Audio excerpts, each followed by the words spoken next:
Hello, everyone. Good day. I don't know what time of day you are watching this recording, but good day.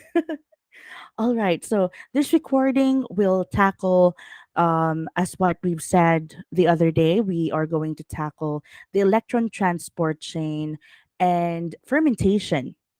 So, this is a continuation of the first two processes that is found in the aerobic pathway of cellular respiration. Okay, so let us just review what we have learned so far.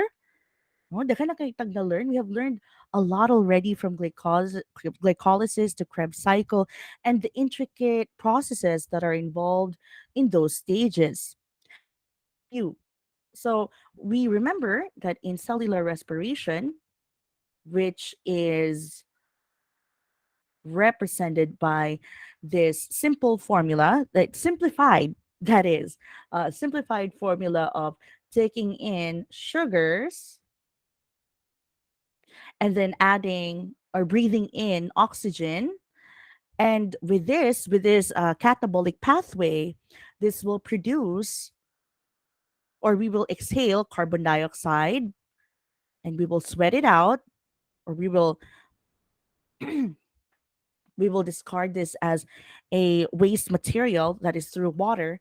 And our ultimate product for cellular respiration is ATP. So remember that.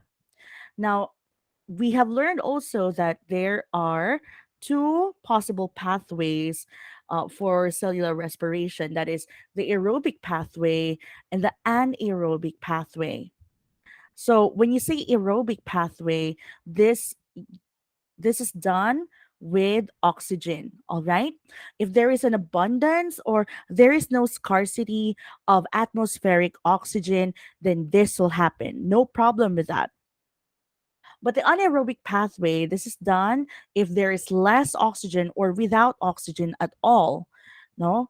Um, as what I have said, or as what I gave as an example previously, it is like when you are working out and you're exerting a lot of effort, you're exerting a lot of force, and you're exercising and you start gasping for air, di ba kana siya nga time, no? And then during that time, you're gasping for air. So that means that there's low oxygen being taken into the body. So when that happens, your cells will resort into an anaerobic pathway of cellular respiration.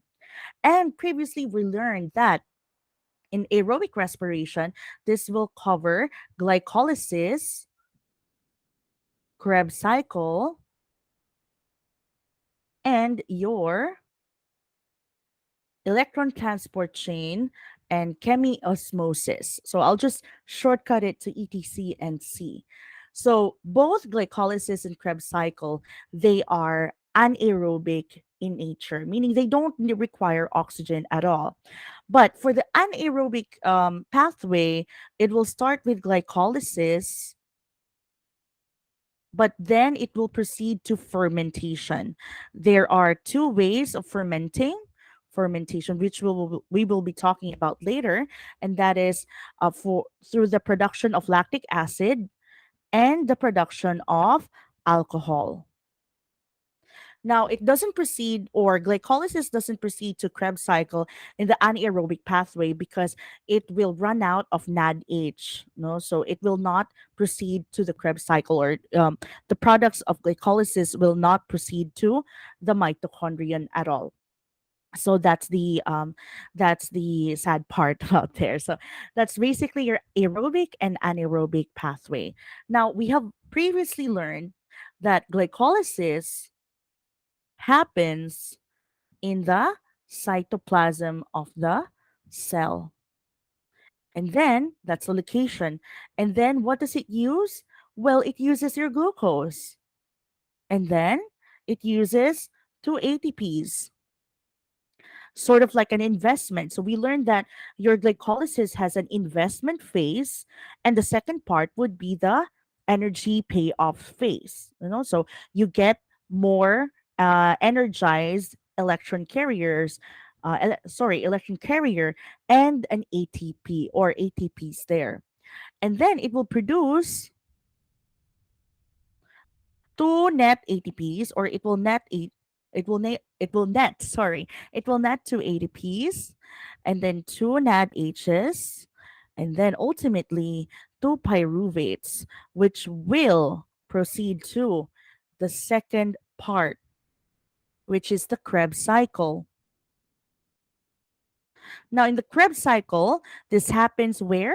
In the mitochondrion. Where exactly in the mitochondrion? It is exactly inside the mitochondrion, basically in the matrix of the mitochondrion. Oh, sorry.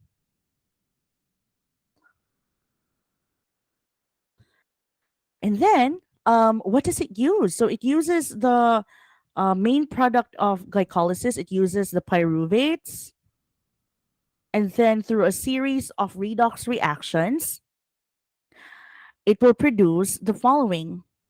So it will produce two molecules of carbon dioxide. Now, remember that the pyruvate that will be used in the Krebs cycle, before it goes into the mitochondrion, it will still be converted into acetyl CoA. During that conversion, um, acetyl CoA, which is a three carbon molecule, will need to get rid of one carbon molecule so that it will become a two carbon molecule. So that will be your acetyl CoA.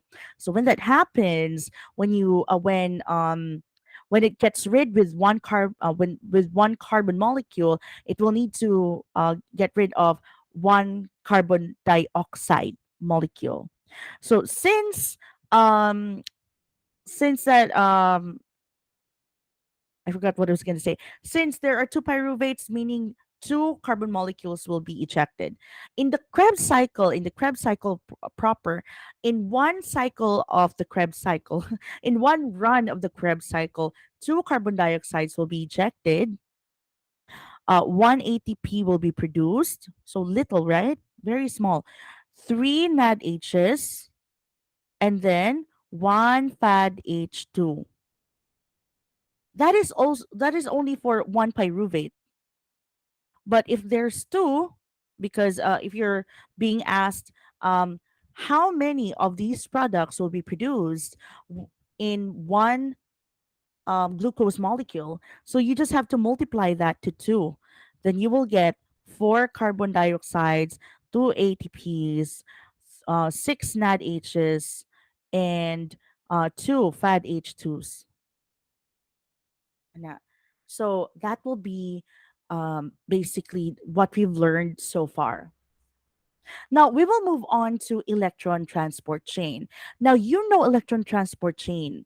You know that is part of this is part of of photosynthesis. This is what we learned previously, So I hope you still remember that.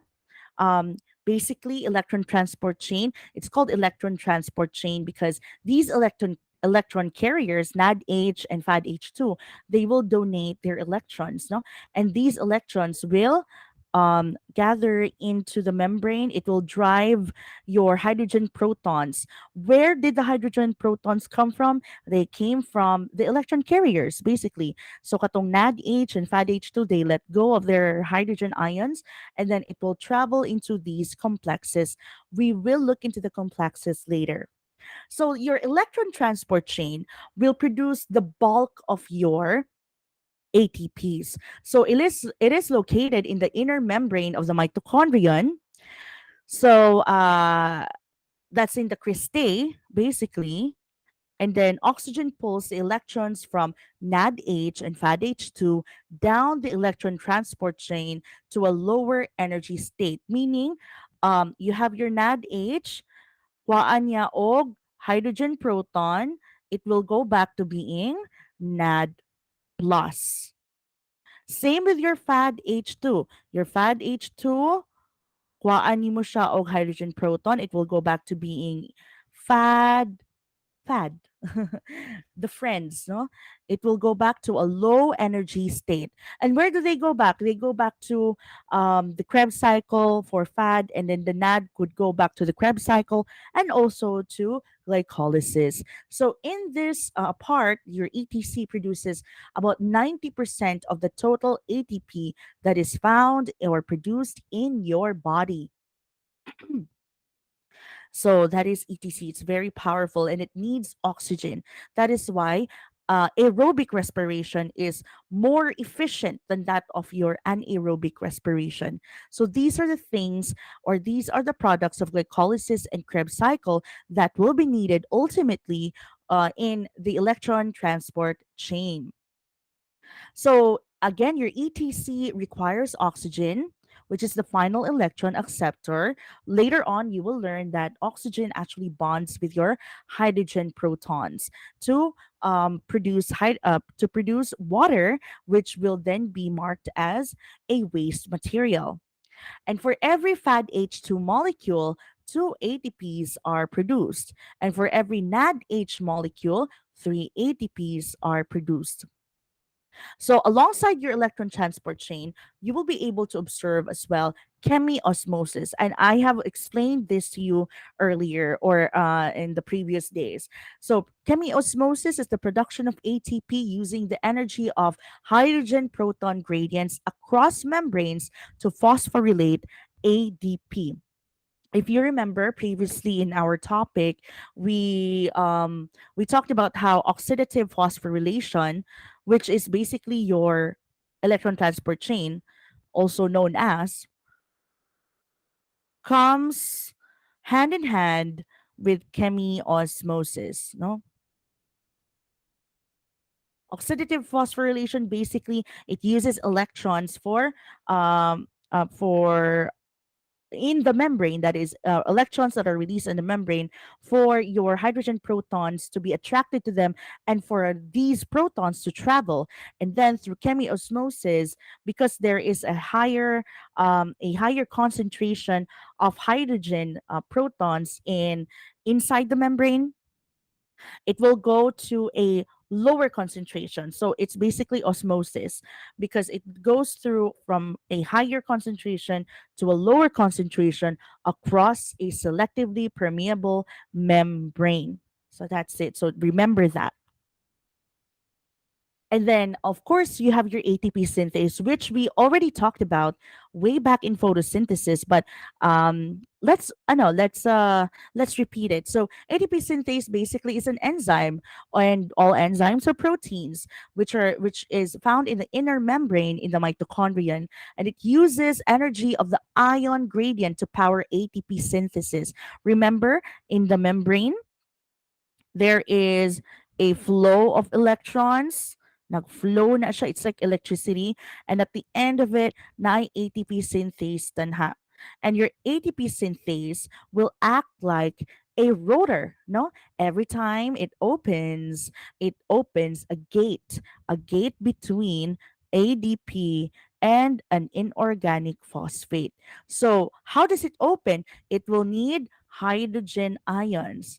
And how do hydrogen ions know where to move? Be- it knows where to move because there is a flow of electrons to that direction. So, di ba? Positive and negative, they attract one another. So, since your electrons are flowing towards your ATP synthase, your hydrogen atoms will also flow towards your ATP synthase, and it will open the rotor, thus opening the gates. And when the gates are open here, your ADP will combine with an inorganic phosphate, creating ATP. So for every hydrogen ion, which is from NADH, either from NADH or FADH2, so for every hydrogen ion, one ATP is produced. All right. So yeah, that's it. Okay. So here are the complexes in the mitochondrial membrane. There are actually five, no? There are actually five complexes, but here it's only four. But actually the fifth one is the ATP synthase. Now let's look in depth on the complexes that are found in your mitochondrial membrane. The first complex, which is this one right here, this is where your NADH will be letting go of its electron and letting go of its hydrogen ion, and electrons go to complex 1. So there are live electrons here. Four protons pumped from matrix to the intermembrane space. So there will be hydrogen protons pumped from the inside, this is the inside by the way, to the outside. Look at the arrow going outside of that of the membrane of the mitochondrion. But this one, kining outside gani, this is the intermembrane space, di ba? Remember, katong mitochondria nimo, its membrane is folded in, right? So this part right here, mao ni siya ang gigawasan sa imuhang hydrogen ions. All right? So that is for the first complex. Now this electron, of course, it travels and it powers up all the other complexes. So in complex number 2, which is here, right here, in complex number 2, there is a redox reactions of FADH2. So coenzyme Q, this one right here, I hope you can see that even though my pen is red, picks up electrons from complex 1 and 2 and transports to complex 3. So basically, the electrons will be traveling, traveling, traveling. And this is also what happens with FADH2 is also the same as what happened with NADH. It lets go of its hydrogen protons, and the protons will be pumped out of the inner membrane. So it will go back to being FAD. Okay? So kaganina, si NADH na yung NAD plus, and then si FAD na balik siya into FAD. Now, in complex number 3, this one right here, four protons pumped from the matrix will be sorry, four protons will be pumped from the matrix to the intermembrane space. So na say protons na gawas, no, dinhi. And then carrier C, this one right here, transports electrons to complex number 4. So there will be again a travel of electrons. So dapat 'di ba, diri dapat sa inside ang hydrogen protons, but with these carrier proteins, gingawas sila. You remember? Do you remember carrier proteins when we talked about the cell membrane? I hope you do. And then in complex number 4, right here, two protons are pumped from the matrix to the intermembrane space. So nanggawas sa sila. And the formation of water will be observed here. Okay. So for these excess hydrogens to be discarded, no, oxygen will come into place, and then water will be formed, and it will be considered as a waste material. So this will comprise of the 20% of water found in our body. And lastly, this part right here, this is the ATP synthase, no? So, or the ATP synthase action. This is not a complex 5. I'm so sorry about that. So this is the protein that will enable your ADP to combine with an inorganic phosphate. It pumps protons from intermembrane space, so dinhidapita, to the matrix. So, ning gawas di ba siya, si hydrogen proton, ning balik na siya sa sulod, no? So that muagi siya sa ATP synthase. And in this, each hydrogen proton acts like a key for your rotor, which is your ATP synthase, and every turn of the rotor will allow the gate to be opened. Remember what gate separates what does this gate separate? It separates ADP from inorganic phosphate. So when the gate will open, it will enable your ADP to combine with your inorganic phosphate, forming ATP. So ultimately, mo na iyahang i-produce. So those are your complexes in your mitochondrial inner membrane. So this is how it happens. All right. So in a nutshell, or um, if you're going to look at an overview of the process, no, glycolysis will only make about 2 ATPs. Krebs cycle, if you remember, each run of the cycle only produces one ATP. And since Krebs cycle will happen twice for every glucose molecule, this will produce ultimately two ATPs. So far, four pa lang. And then your electron transport chain with the production of your NADHs and your FADH2s and this one right here. And remember the factor, no? Remember the factor. NADH will produce 3 ATPs, and then your FADH2 will produce 2 ATPs. So if you're going to calculate that, you will get you will get roughly around 34 ATPs. All in all, if you're going to add all of them, you will get around 38 ATPs all in all. Now, this is not constant, of course. It's not constant. It varies because there's always variations in nature. Even in the books, even in the information found in the books, they will vary. They could say like 30, 32, 36, 38, or even 40 ATPs. But the range will be in there, about 30 to 40 ATPs all in all. So I'll not talk about this anymore, okay? So that is the total number of ATPs produced in the aerobic pathway of cellular respiration. Now, of course, we learned that in the anaerobic pathway, if there is a lack of oxygen or there's not enough atmospheric oxygen for the organism to breathe in, then it will proceed to fermentation.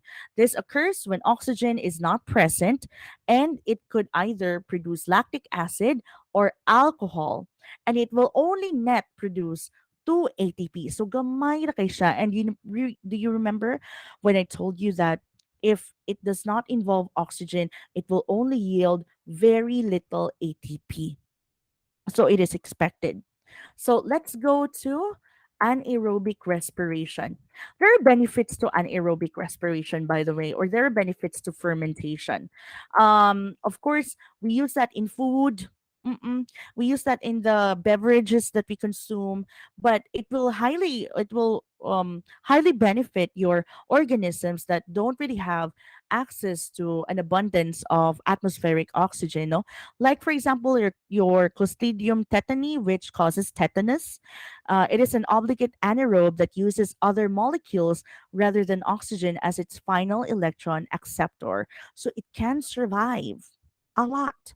It can survive even without oxygen. And it's no wonder because Clostridium tetani, um, this is the kind of microorganism that lives on the soil, and the soil doesn't have a lot of oxygen at all. So that's it. So it will involve the use of other molecules as the final electron acceptor. And of course, as I've said, there are two kinds of fermentation, your lactic acid and your alcoholic fermentation. It starts with glycolysis, just like what I've said kaganina, which results in the formation of ATP, NADH, and pyruvate. Pero, however, pyruvate molecules will not undergo oxidation, which will make it become acetyl CoA, and then resulting to Krebs cycle. No. Unfortunately, mubalik yapon siya o magbalik-balik siya sa glycolysis and then fermentation, and so on and so forth. In the lactic acid fermentation, it converts the pyruvate molecules to lactate. This anaerobic pathway is common to obligate anaerobes, and it is actually very obvious in our muscle cells. No, have you ever tried like running so far, or you have been running for a long time and your legs start to hurt and breathing starts to hurt, and then you're gasping for air? Ha, mag-ana-ana din ka. You sound like that. Now, this hurt that you're feeling, the pain that you're feeling in your muscles, the pain that you're feeling when you breathe, that is because of the accumulation of lactic acid or lactate in your muscles. No, if there is a continuous buildup of this substance in your muscles, the pain will not go away. And how will this pain go away, man? So, how do you relieve the pain? How do you get rid of it? You just have to, unsa may kuan, unsa may opposite sa anaerobic. That will be aerobic, no? So, all you have to do for this pain to go away in your muscles and the way that you breathe is to breathe. That's it. You breathe oxygen and then you normalize your cellular respiration. And then, all in all, it will get rid of the lactic acid buildup in your muscles.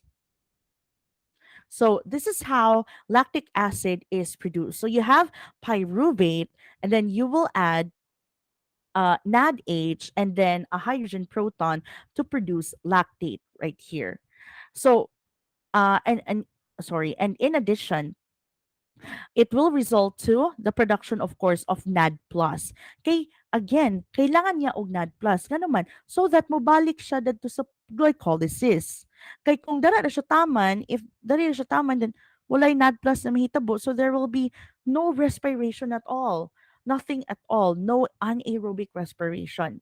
So it will need, or your cells will need the NAD+ again. So that is why it needs to get rid of these hydrogens, kana sila kanang duha ka buka hydrogens, and it needs to go back to being an electron carrier. So that's for the lactic acid fermentation. So I'll not talk about this anymore, but so essentially you understand the oxidation process na of NAD, no, so no problem at all. Sorry, NADH. So, in lactic acid fermentation, for the homofermentative lactic acid bacteria or your labs, this organism utilizes glucose molecules to produce lactic acid alone. And they are used as starters of dairy products that help improve the product's flavor. Mm-mm. That is why you will observe that sometimes when you taste milk, it's sour. Or like, have you heard of like milk products like kefir or yogurt? That one, they're basically products of lactic acids and uh, basically labs. Kana sila no, they utilize glucose to produce lactic acid, and that's why they are sour. They are sour. So a good example of that is your Lactobacillus acidophilus, which is a homofermentative bacteria used in yogurt production. Your Lactobacillus shirota, that is used in making Yakult. That one. That is why your Yakult is a little bit sour, no? Okay, and then you have your heterofermentative lactic acid bacteria, which are organisms that produce ethanol and carbon dioxide along with lactic acid as their byproducts. So, along with the lactic acid, it will produce ethanols or your alcohol. And they are rarely used as starters of dairy products because have you heard of a dairy product that tastes like alcohol? I haven't. Baileys, maybe? Okay, let's go to alcoholic fermentation. So, what happens here? If in the lactic acid fermentation, the pyruvate becomes lactic acid, in this case, it will become ethanol or alcohol. So, you can find this in bread and wine or beer, even that one. So, your alcoholic beverages, this is how they are made. So what happens here? Your pyruvate, which is this one, they will undergo decarboxylation. Oh, I'm sorry, decarboxylation. Nasobraan ko og Z ato, which results in the formation of I can't pronounce it. Acetaldehyde. Ayan. Decarboxylation through decarboxylase or pyruvate decarboxylase. So next up, your acetaldehyde, which is this one right here, your acetaldehyde is added with the hydride group from NADH, so hydrogen ion, and one hydrogen molecule, which results in the formation of ethanol and oxidation of NADH to NAD+. Remember what is in common between your alcohol, and your lactic acid fermentation, they produce, or dapat mo balik jud ang NADH into NAD plus so that it will go back to it being an electron carrier para mo balik sila sa glycolysis gihapon. So that is your alcoholic fermentation. So in addition to that, by the way, um, of course, let's go back to step one. I'm sorry, I forgot to mention this. It also produces carbon dioxide. That is why your alcoholic beverages would have gases, uh, foam, or in beer that would be foam. Or like for example, if you're going to open a bottle of wine, kanang wine, actually wine bottles, they're covered with cork, diba? And you have to be careful, you have to be very careful with opening it, pulling the cork out of the bottle, because naay gas that build up, no, naay gaseous build up, and that is composed of your carbon dioxide. So that is why when you say popping bottles in the club, ganun siya. Popping bottles with champagne. 'Di ba the people in the video, when they pop bottles of champagne, they shake it. That is because when you agitate the carbon dioxide inside the bottle, it will increase in pressure. Okay. So naay carbon dioxide build up, so naay gaseous dito nga production. So, in the summary, look at the summary of the products of the anaerobic respiration. So, you will only be able to yield two ATPs, two NADHs, and two pyruvates. That's it.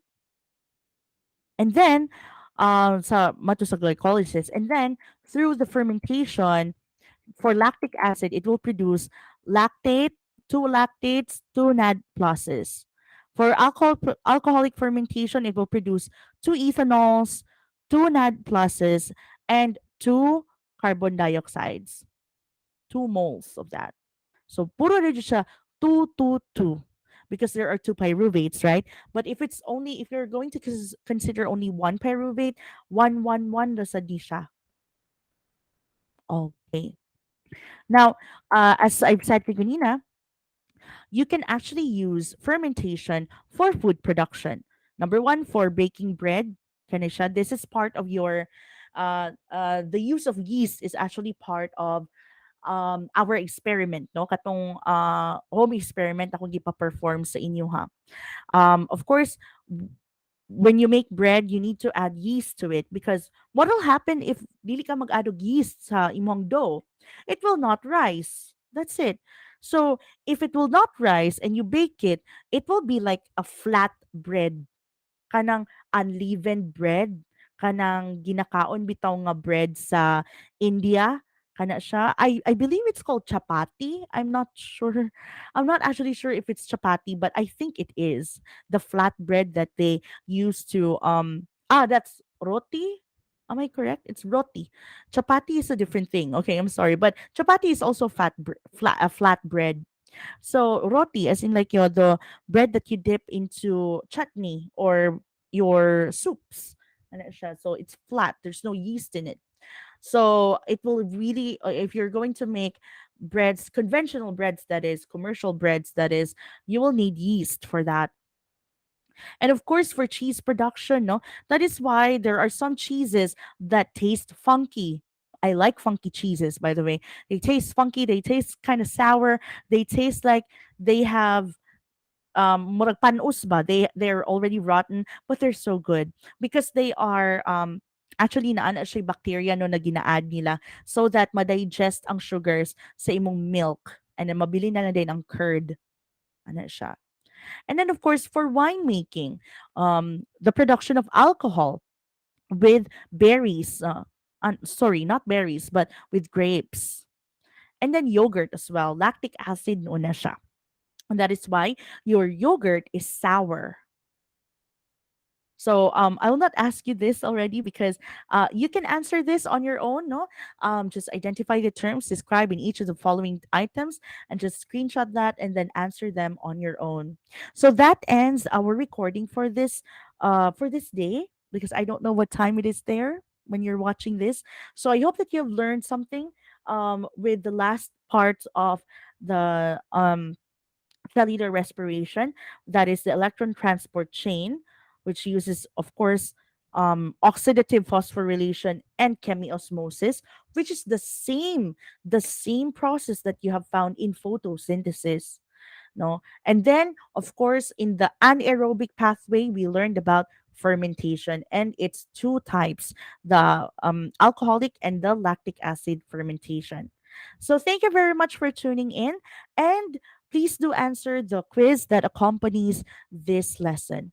All right, so goodbye, and I hope you have a good day.